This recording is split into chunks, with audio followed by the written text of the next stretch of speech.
इस गाँव में हमने जब पता किया तो पता चला कि पहली बार आप शिवा कौशल इकलौती ऐसी बेटी हैं जो इतने बड़े अधिकारी बनी हैं। जी सर। तो ये कैसा लग रहा है कि एक नया जो है रिकॉर्ड आपने बनाने का काम किया है इस क्षेत्र में?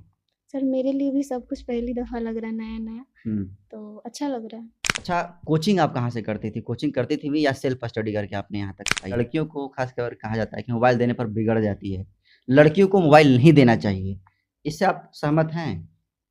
सर मोबाइल बिगड़ने का ज़रिया नहीं है, बिगड़ना हो तो लड़की-लड़का दोनों बिगड़ सकते हैं। हुँ, सर मैं एग्ज़ाम्पल हूँ, मैं मोबाइल से नहीं बिगड़ी, मैं हुँ, मोबाइल का यूज़ ही करती थी जहाँ पे अच्छा यूज़ हो, हुँ, मैं हुँ, सिर्फ़ पढ़ाई करती हूँ। हुँ, तो उसके अपने ऊपर अब डिपेंड कर रहा है कि आप उसका क्या कर रहे हैं। हुँ, हुँ, तो खुद को आप कंट्रोल करिए, अच्छा हुँ, उसका यूज़ करिए। कॉन्फिडेंस इसलिए था कि वो शुरू से ही हुँ, बहुत लगनशील थी पढ़ने में हुँ। और जितना उनको लगन था पढ़ाई का उतना ही पूरा फैमिली ने उनको सपोर्ट किया। 17वीं बीपीएससी के नतीजे घोषित हो चुके हैं और जो अभ्यर्थी जिस तरीके से मेहनत किए थे उस तरीके से रिजल्ट आने का काम किया है। कोई एसडीएम बना है तो कोई इनकम टैक्स अधिकारी बना है तो कोई जो है रेवेन्यू अधिकारी बना है, कोई एसडीएम भी बना है।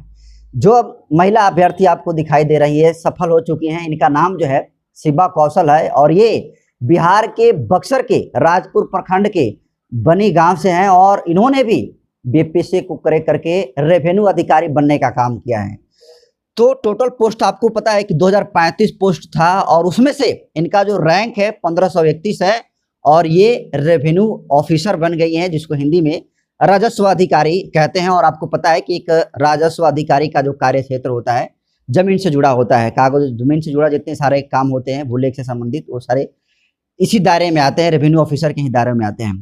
तो कौन सा ऐसा इन्होंने मूल मंत्र का इस्तेमाल किया, कैसी पढ़ाई की, क्या स्ट्रेटजी था, पूरी जानकारी लेंगे। तो पहले तो शिवा जी आपको बहुत बहुत बधाई हो। Thank you sir. तो आपको कब पता चला कि आप सफल हो गई? सर 20 जून को शाम 7 बजे रिज़ल्ट आया, तो उस वक़्त मुझे पता चला। 20 तारीख को कितने बजे आया रिजल्ट? सर प्रेस कॉन्फ्रेंस तो 6 बजे स्टार्ट हो गया था, लेकिन रिज़ल्ट जो पीडीएफ होता है वो आया था 7 बजे के लगभग। तो आप ही देखी थी या फिर कोई बताया था आपको? सर मैं खुद ही देखी थी। खुद ही देखी थी तो भरोसा हुआ? जी सर। कैसा क्या रिएक्शन था पहला, मैंने क्या सोची आप? सबसे पहले तो सर मैं अपना नाम ढूँढ रही थी कहीं से भी मुझे नाम मेरा दिख जाए, हम्म तो बीच में कहीं जाके मेरा नाम दिखा तो थोड़ा सुकून मिला कि मेरा नाम है पीडीएफ में। हम्म तो आपका ये अटेम्प्ट कौन सा था, मैंने पहला दूसरा तीसरा, कई बार लोग अटेम्प्ट देते हैं उसके बाद सर सफल होते हैं। पहला अटेम्प्ट था। पहले ही अटेम्प्ट में? जी सर। पहले अटेम्प्ट दी और आप अधिकारी बन गई? जी सर। तो कौन सा ऐसा आपने फार्मूला का इस्तेमाल किया, कैसे स्ट्रेटजी थी कि पहली दफा ही आप एग्जाम में बैठी और अधिकारी बन गई? सर सबसे पहले मैंने सिलेबस देखा, उस सिलेबस के हिसाब से मुझे क्या पढ़ना है मैंने वो किया और इसके अलावा जो पीवाईक्यू क्वेश्चंस होते हैं उसको मैंने अच्छे से पढ़ा कि क्या बीपीएससी पूछना चाह रही है, तो उस हिसाब से मैंने सर आगे की तैयारी की। बेस के मजबूत करने के लिए सर मैंने एनसीईआरटी फॉलो किया सारे सब्जेक्ट के।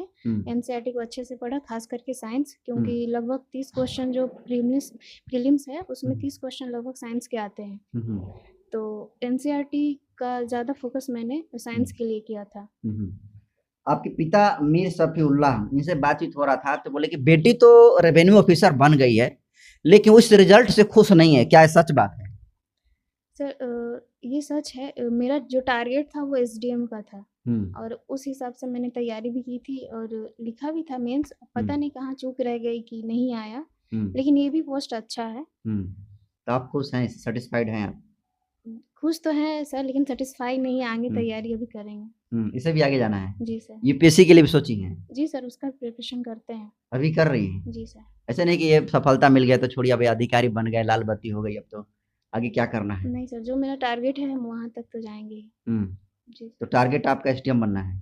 डीएम बनना है डीएम सर। बनना है, वाह।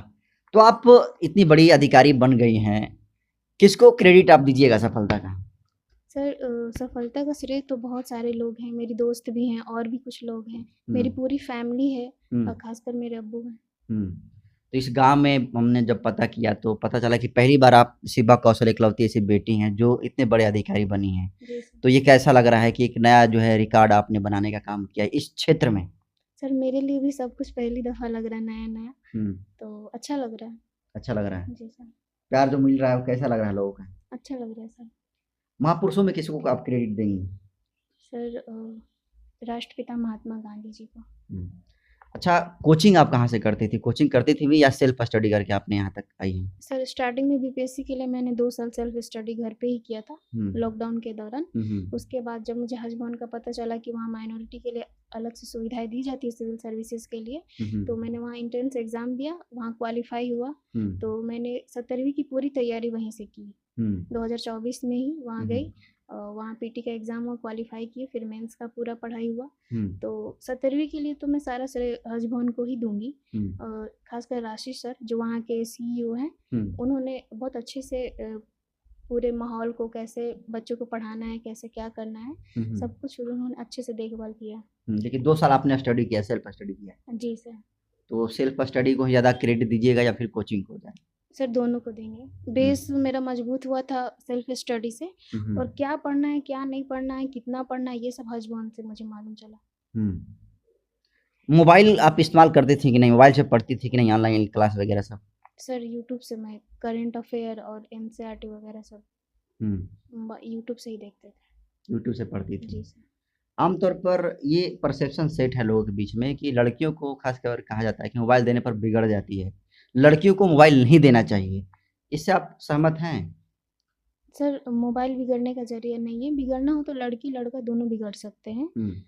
सर मैं एग्ज़ाम्पल हूँ, मैं मोबाइल से नहीं बिगड़ी, मैं मोबाइल का यूज़ ही करती थी जहाँ पे अच्छा यूज़ हो, मैं सिर्फ पढ़ाई ही करती हूँ। तो उसके अपने ऊपर अब डिपेंड कर रहा है कि आप उसका क्या कर रहे हैं। तो खुद को आप कंट्रोल करिए, अच्छा उसका यूज़ करिए। मोबाइल देने के बाद रील का ज़माना है, सब लोग रील स्क्रॉल करके देखता है। तो इस तरीके से आपका नहीं होगा कि चलो पढ़ते-पढ़ते मन ऊब गया, थोड़ा रील स्क्रॉल कर लेते हैं, ऐसा कभी सर आपको महसूस हुआ जी है? सर, रोबोट तो नहीं, कभी-कभी देख भी लेते थे, वही 5 मिनट 10 मिनट।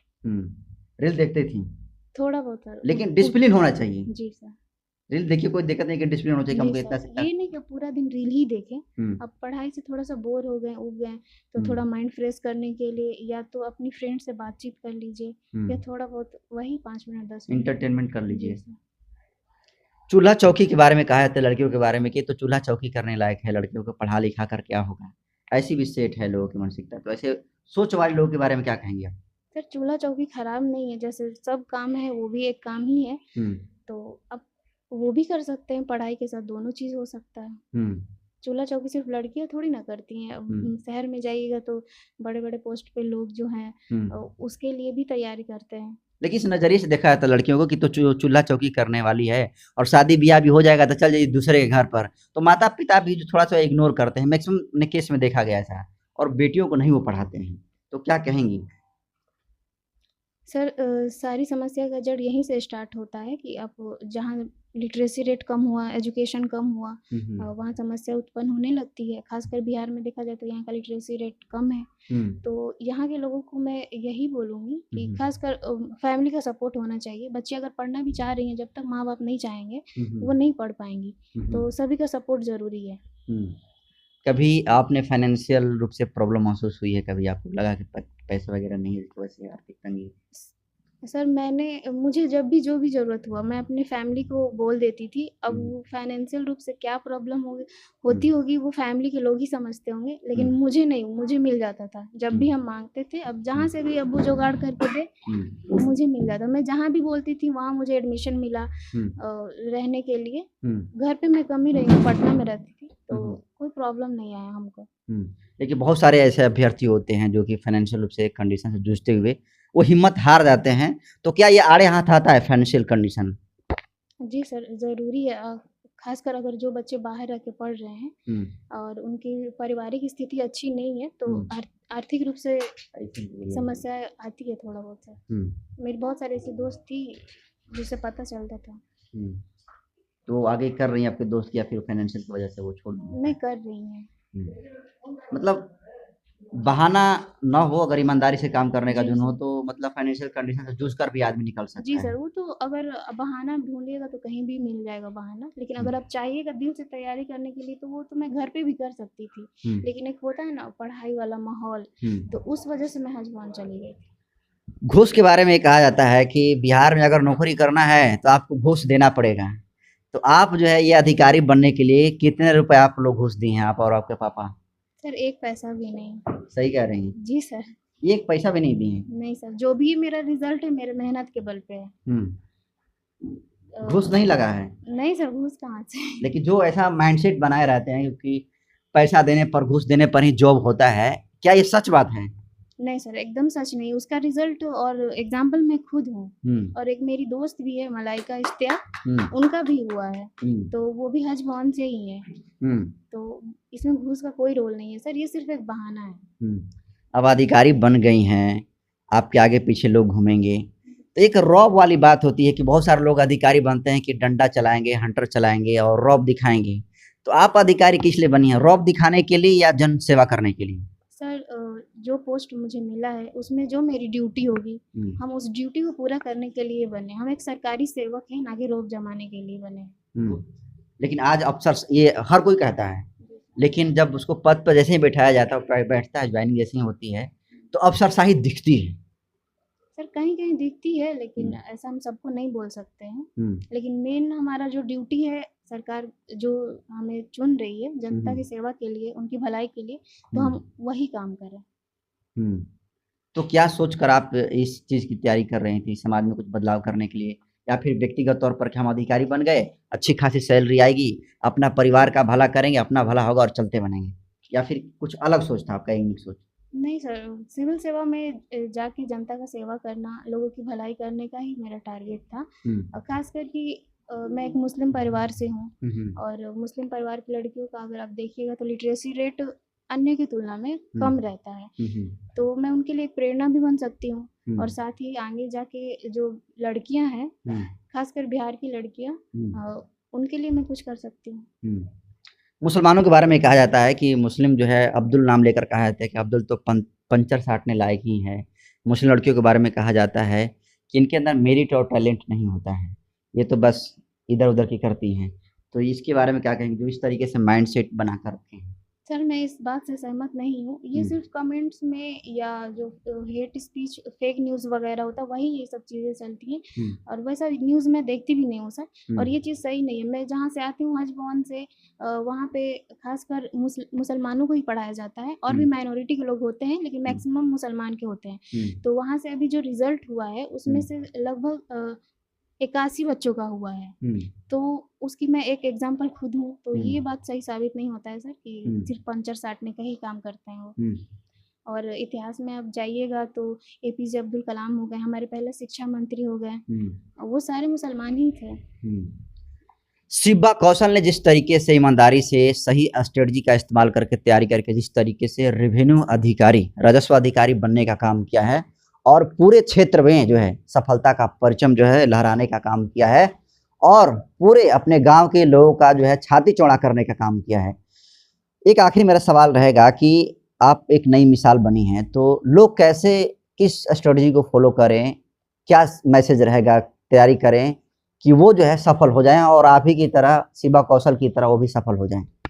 सर सबसे पहले बीपीएससी हमको अपना सिलेबस दे देती है। तो आप जब तैयारी इस चीज़ का कर रहे हैं, स्टार्ट कर रहे हैं, तो आप सिलेबस देख लीजिए कि हमको क्या पढ़ना है, क्या नहीं पढ़ना है। और उसके बाद अपना बेस तैयार करने के लिए एनसीईआरटी पढ़िए, करेंट अफेयर डेली पढ़िए, न्यूज़पेपर, और लास्ट में जब अगर एग्ज़ाम नज़दीक पास में हो तो आप 1 साल या 2 साल का मैगजीन अच्छे से उसको रिवीजन करके पढ़ लें। और साइंस पे और हिस्ट्री पे प्रीलिम्स के लिए आप ज़्यादा फोकस कर सकते हैं। उसके लिए भी एनसीईआरटी, और एक हिस्ट्री का बुक है, अभी याद नहीं आ रहा, वो देख सकते हैं। कितना घंटा पढ़े अभ्यर्थी बीपीएससी का कि वो आप ही की तरह अधिकारी बन जाए? सर हम टाइम नहीं काउंट करते थे, टारगेट फिक्स करते थे कि हमको आज इतना पढ़ना है, तो उस हिसाब से ही पढ़ते थे। तो क्या जो अभ्यर्थी तैयारी करते हैं, ऐसा रूम होना चाहिए जिसमें एसी हो, सही लाइट हो, और सब कुछ फिनिश हो, और तभी अधिकारी बन सकते हैं, या फिर? ऐसा नहीं है सर, हम जहाँ रहते थे वहाँ तो ऐसा कुछ नहीं था कि अलग से बच्चों के लिए एसी हो, ये सब। बस रूम था, वहीं पे हम लोग रख के पढ़ते थे। और घर पे तो यहाँ भी कोई एसी वगैरह ये सब नहीं था। तो आप अधिकारी बन गई हैं, तो शुरुआती से ही आप पटना रहती थी, या फिर गांव से आप उठ कर गई हैं पटना? गांव से यहाँ सर। कितना तक यहाँ पर पढ़ी हैं गांव में? गांव में सर 6 क्लास तक पढ़े हैं। बक्सर रहते थे हम लोग, तो 6 के बाद से सारी पढ़ाई 12 तक बक्सर में हुई। उसके बाद वीर कुंवर सिंह यूनिवर्सिटी से मैंने ग्रेजुएशन किया।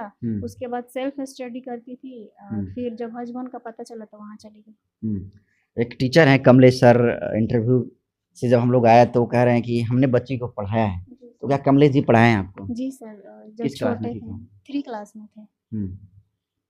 तो आप में भी उनका हिस्सा है सफलता में? जी सर, जो फाउंडेशन जहाँ से मजबूत होता है वो तो प्राइमरी में ही मजबूत होता है, तो सर का तो योगदान है ही। राशि सर से भी पढ़े हैं। राशि सर कौन है? उस टाइम हेड मास्टर थे जब हम पढ़ते थे। किस स्कूल के? उर्दू मध्य विद्यालय बन्नी। तो मतलब आपका जो है ग्रेजुएशन तक सरकारी जो है स्कूल और कॉलेज में ही आपका पढ़ाई हुआ है, प्राइवेट में आप नहीं गई हैं। और ये प्राइवेट के बारे में कहा जाता है कि जो सरकारी में पढ़ेगा वो गोबर फेंकेगा, वो जो है टैलेंट उसके अंदर मेरिट नहीं होती है, ये भी एक सेट है। तो सरकारी स्कूल में पढ़कर भी लोग सफल हो सकते हैं, एसडीएम रेवेन्यू अधिकारी डीएम बन सकते हैं। जी सर, मेरे 3 बहन लोग हैं, तीनों टीचर है। वो कहीं government school sorry private school में नहीं गई, गवर्नमेंट में ही पढ़ी। मैं खुद गवर्नमेंट में ही पढ़ी हूँ, मेरा आज हुआ रिजल्ट। तो ऐसा ज़रूरी नहीं है सर, अभी जो दौर है ना वो सिर्फ कंपटीशन का दौर है। अब जितना मेहनत करिए, जितना अपना बेस मजबूत करिए, उसके हिसाब से आपका रिजल्ट मिल रहा है। उसमें कोई प्राइवेट गवर्नमेंट ये सब कोई मायने नहीं रख रहा। लेकिन सरकारी को थोड़ा सा ऐसा देखा जाता है, मतलब नेगेटिव एंगल थोड़ा देखा जाता है सरकारी स्कूल को कि इसमें पढ़ने वाले के अंदर मेरिट नहीं होता है, ये परसेप्शन सेट है। पता नहीं सर, लेकिन ऐसा हमने देखे हैं। तो देखिए शिवा कौशल हैं और बहुत ही शानदार इन्होंने नतीजा लाया है बीपीएससी के रिजल्ट में, 17वीं बीपीएससी के रिजल्ट में, और 1531 इनका रैंक है और ये रेवेन्यू अधिकारी बन गई हैं और आज लाखों अभ्यर्थियों के लिए प्रेरणा का स्रोत बनने का काम किए हैं, खासकर बिहार के बक्सर के राजपुर प्रखंड के क्षेत्र के लोगों के लिए। और इन्होंने जिस तरीके से स्ट्रेटजी बताने का काम किया, कौन से रणनीतियों को अपनाकर ये सफल हुई हैं, अगर आप भी अभ्यर्थी हैं तो इनके रणनीतियों को अपनाकर आप भी जो है इनकी तरह जो है रेवेन्यू अधिकारी बन सकते हैं, इनकम टैक्स अधिकारी बन सकते हैं। मतलब बीपीएससी में जितने सारे रैंक के अधिकारी होते हैं वो पोस्ट आपको मिल सकती है, लेकिन सही तरीके से मोबाइल का इस्तेमाल हो, सही तरीके से स्ट्रेटजी आपको पता होनी चाहिए। बहुत बहुत धन्यवाद। Thank you sir. Revenue officer Shiva Kaushal के पिताजी, जिनका नाम मीर सफीउल्लाह है, कैमरे में दिखाई दे रहे हैं, और जिस तरीके से अपने बेटी का इन्होंने मदद करने का काम किया कि बेटी को जो है अधिकारी बनाने का काम किया है। तो सर कब पता चला कि बेटी अधिकारी बन गई आपकी? ये कोई तारीख 20 जून को 6 बजे। हालांकि उसका इंतज़ार तो हम लोग महीनों से कर रहे थे, आज रिजल्ट आएगा तो आपको शाम को आएगा तो सुबह आएगा, लेकिन 20 जून को आया और जब नाम आया तो बहुत खुशी हुई। बेटी पर भरोसा था? हाँ, वो तो फुल कॉन्फिडेंस था। इतना कॉन्फिडेंस कैसे था? हाँ, कॉन्फिडेंस इसलिए था कि वो शुरू से ही बहुत लगनशील थी पढ़ने में, और जितना उनको लगन था पढ़ाई का उतना ही पूरा फैमिली ने उनको सपोर्ट किया। आमतौर पर जो बाप होते हैं, पेरेंट्स जो होते हैं, वो लड़की को सपोर्ट नहीं करते हैं कि वो तो चल जाएगी दूसरे घर पर। तो ऐसी सोच वाले मानसिकता के बारे में क्या कहिएगा लोगों के बारे में? ना, ये नज़रिया गलत है, इसलिए कि लड़कियों को पढ़ाना लड़कों से ज़्यादा ज़रूरी है, इसलिए कि ये इन्हें पढ़ा लिखा करके फिर दूसरे का घर देना है, तो तहजीब और एजुकेशन दोनों के साथ वहाँ भेजना ज़रूरी है। हाँ, एक नसीहत की बात मैं कहूँगा खास करके अपने लड़कियों के लिए कि तालीम लड़कियों की ज़रूरी तो है, मगर खातून खाना हो सभा की परी ना। तालीम जरूरी है, लेकिन बाप को अंधेरे में गार्जियन को मत डालिए। जिस तरह से गार्जियन आपका सपोर्ट कर रहा है उसका मिस यूज मत कीजिए। ये बहुत बड़ा बात बोले, क्योंकि मैक्सिमम केस में ऐसा हुआ है कि पढ़ाई के नाम पर पैसा मांगा जाता है, सब कुछ किया जाता है और बाप मदद भी करते हैं, लेकिन धोखा हो जाता है उनके साथ। है, सब करते हैं। इसके बाद एक शेर का और मैं इस्तेमाल करना चाहता हूँ। जी बोलिए। कि जो वक्त आता है दोबारा फिर लौट के नहीं आता है, और उस वक्त का दुरुपयोग नहीं करना चाहिए। सिर्फ एक कदम बढ़ा था गलत राह शौक में, मंजिल तमाम उम्र मुझे ढूंढती रही। और बेदम अली वारसी का एक शेर है कि जब आई थी जवानी तो रुखसत हुआ था होश, और जब होश आ गया तो जवानी गुजर गई। होश और ये उम्र दोनों एक साथ नहीं रहते, इसलिए जब समय हो तो उसको इस्तेमाल सही ढंग से करना चाहिए, और जब वक्त गुजर जाता है तो हाथ मलने के सिवा और कुछ नहीं रहता है। फिर भी सर लड़कियों के बारे में जो नेगेटिव एक परसेप्शन सेट किया हुआ है समाज में, ये सब कुछ जानते हुए आप अपने बेटी पर भरोसा किए, तो ये भी एक बाप के लिए बहुत बड़ा ही दरिया दिल्ली वाला ही माना जाएगा। हाँ हाँ, फुल भरोसा था, इसलिए कि इनको जहाँ भी कहती थी पढ़ने के लिए, इनका बचपन से ही, या तो हमारे घर का तहजीब का कहिए या जो कुछ कहिए, फुल परिवार को कॉन्फिडेंस था कि कभी भी हम लोग इनके बारे में सोचा नहीं कि बेटी है अकेले कैसे रहेगी। नहीं, हम ये जान गए थे कि उसके दिमाग में जो तालीम की कदर है और जो तालीम के लिए वो पढ़ गई है, तो इंशाल्लाह वो किसी भी हाल में तालीम को ही वो अपना सबसे उच्च स्थान देगी, उसका कभी मिस यूज नहीं करेगी। अधिकारी आमतौर पर बाप जो है बेटियां अधिकारी बनती हैं तो आमतौर पर बाप का छाती चौड़ा होता है, और ये भी मैक्सिमम हम लोग देखते हैं तो बाप को घमंड भी हो जाता है। तो ये दोनों वाले में कौन सा फीलिंग कर रहा है? एक होता है कि हमारा तो बेटी अधिकारी बन गई, अब किसी के भी जो है जमीन पर कब्जा करा लेंगे, किसी को दो डंडा मरवा देंगे, ये वाला मतलब नहीं ऐसी बात, क्या सोच है? निगेटिव सोच हमारी नहीं है। और मैं भी पहले से एक सोशल वर्कर रहा हूँ, मुखिया, पूर्व मुखिया। जी हाँ, इसलिए मेरा नजरिया यह था कि मेरी बेटी भी एक अफसर के लिहाज से फिर समाज की सेवा करे, नाम रोशन करे, मेरे परिवार का, मेरे गांव का, मेरे पंचायत का, मेरे प्रखंड का, मेरे जिले का स्वर ऊंचा हो और इनकी प्रेरणा बाकी सभी बच्चों को मिले। तो जो पेरेंट्स हैं उनको क्या कहेंगे, बेटियों को किस तरीके से इल्म देनी चाहिए? पेरेंट्स को मैं यही कहूँगा कि बेटियों का सही बचपन से ही संस्कार दीजिए, तहजीब दीजिए और पढ़ाई पर ज्यादा फोकस कीजिए। उन्हें कभी ये न सोचा जाए कि क्या इनको तो दूसरे के घर जाना है, क्या पढ़ा लिखा के पैसा खर्च करना है, किसी सूरत से पैसा वैसा जमा करके शादी ब्याह करके 18 बरस लगते लगते इनको हटा दीजिए, बस। ये गलत सोच है। अभी देख लीजिए, एग्जाम्पल के तौर पर मेरी बेटी है शिबा कौशल जी, अभी 27-28 बरस के लगभग इनका एज हो चला। उसमें मुस्लिम समाज में कि 15-16 बरस के बाद लोग अब शादी के चक्कर में पड़ जाते हैं। एवं कि नहीं, जब एक लक्ष्य है, उद्देश्य है, तो उसको हासिल करने के बाद ही तो हम शादी करेंगे, पहले हम नहीं कर सकते हैं। मोबाइल कौन दिए थे आप शिबा कौशल को? आप मोबाइल बच्चे लोग दिए हैं। अब साधारण मोबाइल है, मोबाइल का कभी भी हमने देखा कि बस अपने स्टडी के अलावा और दूसरा यूज नहीं कि मोबाइल देते हैं बनेगी बिगड़ेगी, ना वो फुल कॉन्फिडेंस था। हाँ, मेरा फुल कॉन्फिडेंस था कि इसको नशा था। ये मैट्रिक के बाद ही से इसको लाल बत्ती का नशा हो गया। डीएम साहब का प्रोग्राम था, उससे बहुत ज्यादा ये प्रभावित हुए, मुतासिर हुए, और उसी वक्त से ये डीएम का सपना देखने लगे। कहाँ डीएम का कार्यक्रम था? ये एमपी हाई स्कूल में, बक्सर। जी हाँ, तभी से दिमाग में बैठा, तभी से बैठ गया। इसने सिर्फ एक बात कहा था कि मुझे डीएम बनना है। इसके बाद जो बीए में एडमिशन ली, तो बीए में एडमिशन लेने के बाद में वो क्लास वाला जो सब्जेक्ट था, सिलेबस था, उस पर कम फोकस दिया, कंपटीशन वाले पर ज्यादा फोकस देना शुरू कर दिया। और आसपास सभी हमारे बिरादरी में भी ये चर्चा का विषय बन गया कि मुखिया जी की पुत्री जो है वो बहुत बड़ा पद हासिल करने वाली है, वो पढ़ रही है, आईएएस बनने वाली है। अब लोग बार बार पूछने लगे, तो उसी को मैंने आपको एग्जाम्पल में दिया कि राहत इंदौरी का शेर है कि अफवाह थी कि मेरी तबीयत खराब है, लोगों ने पूछ पूछ कर बीमार कर दिया।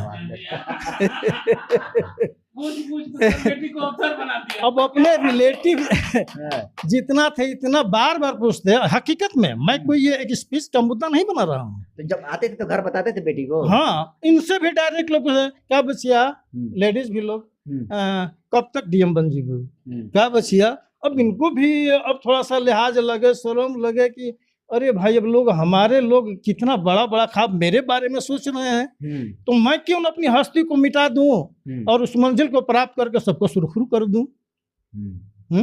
अरे मिटा दो अपनी हस्ती को, अगर कुछ मर्तबा चाहो कि दाना खाक में मिलकर गुलो गुलजार होता है, और खुदी को कर बुलंद इतना कि हर तकदीर से पहले खुदा पूछेगा बंदे से, बता तेरी रजा क्या।